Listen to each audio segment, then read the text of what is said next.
De nos jours, toutes les organisations, qu'elles soient privées, publiques ou associatives, se dotent d'une ressource dite de prévention, dès qu'elle dépasse la taille d'une cinquantaine de collaborateurs. Auparavant, cette mission prévention ne se retrouvait que dans des milieux où les risques professionnels étaient avérés et les accidents fréquents. Mais c'était avant. C'était avant quoi, me direz-vous? Eh bien, ma foi, c'était avant, lorsque les risques à effet différé n'étaient contingentés que dans des tableaux de maladies professionnelles, essentiellement là pour réparer et non pas pour prévenir. Avant, c'était aussi lorsque la directive européenne de la fin des années 80 n'oblige les États membres à se préoccuper de l'évaluation des risques professionnels. Avant, c'était aussi que les phénomènes de harcèlement sexuel, puis les phénomènes de harcèlement moral deviennent véritablement des délits. Avant, c'était aussi avant le drame des suicides de France Télécom devenu depuis Orange. Avant que la Covid-19 débarque d'on ne sait trop où pour paralyser l'économie et faire enfin rentrer de plein pied la reconnaissance d'un lien indéfectible entre la santé et le travail.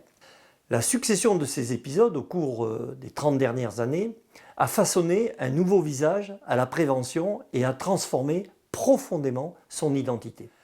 La prévention, qui trouvait son origine dans la technique, pour éviter que les machines ou les équipements ne détruisent la santé des utilisateurs ou utilisatrices, s'impose aujourd'hui comme une prévention sociale, attentive à la réaction des personnes ou des groupes sociaux qui composent l'organisation.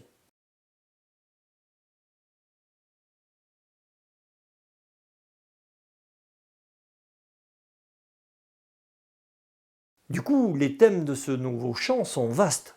Relations de travail, expression sur le travail, trajectoire professionnelle, réalisation de soi, sens du travail, qualité de vie au travail, égalité professionnelle, conduite de projet intégrant le concept du travail futur, etc. etc. Et on pourrait décliner ces différents thèmes. Si du temps de l'approche purement technique, les préventeurs et les préventrices ciblaient leurs actions sur le port des équipements de protection individuelle, les fameuses EPI, sur les dispositifs barrières, sur les installations telles que des carters de protection, des gardes de corps, des arrêts automatiques d'urgence, etc. Et puis des sessions de formation aux gestes et postures, par exemple, ce que l'on appelait comme ça, ce temps est aujourd'hui révolu. Certes, il ne faut pas se tromper, il ne s'agit pas de jeter aux orties une vigilance de bonne aloi vis-à-vis des organes en mouvement, des chutes de hauteur ou de la toxicité de certaines substances. Non, bien sûr. La vigilance se joue maintenant ailleurs, avec des acteurs autres que les préventeurs. Ce sont désormais les fabricants, les concepteurs, les constructeurs, les managers et les travailleurs eux-mêmes qui en ont charge de cette attention pour tenir à distance les risques techniques du quotidien du travail. L'identité métier d'un préventeur ou d'une préventrice change d'horizon. Le costume à endosser pour ce métier est dorénavant celui de l'analytique. Il ou elle se doit d'évoluer dans un environnement alliant à la fois le global et à la fois le local. C'est d'abord au global de l'organisation que se décident et s'imposent les caractéristiques les plus structurantes du travail. Investissement, modèle organisationnel, relations de travail, culture de l'organisation. En tant qu'incarnation de la prévention, la connaissance de ces macro-déterminants est absolument essentielle.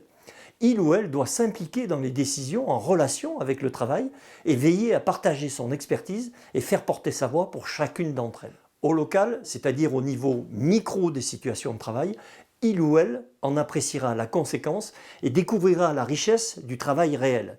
Il ou elle pourra ainsi se mettre en action pour trouver les meilleurs compromis avec le travailleur, le collectif et le manager, tout en emmagasinant des connaissances de terrain utiles pour influencer les choix des décideurs. Pour bien comprendre le positionnement du préventeur ou de la préventrice au sein de l'organisation, on peut schématiser son rôle dans un nuage d'actions qui va évoluer au gré des demandes autour de deux axes. On a tout d'abord un axe vertical qui est représenté par la ligne managériale et un axe transverse, horizontal, d'accompagnement des travailleurs, des collectifs, des managers de proximité et des différentes populations composant le personnel de l'organisation. L'intérêt, c'est que dans la mission, alors, elle devient de l'ordre du conseil. Le préventeur est un conseiller. Sur le volet hiérarchique, il s'agit d'équiper les managers en méthodologie spécifique pour appréhender des problématiques du champ santé-travail sur leur territoire de responsabilité. Sur l'autre volet, le but est d'être à l'écoute du terrain pour intervenir sur les situations de travail à la demande.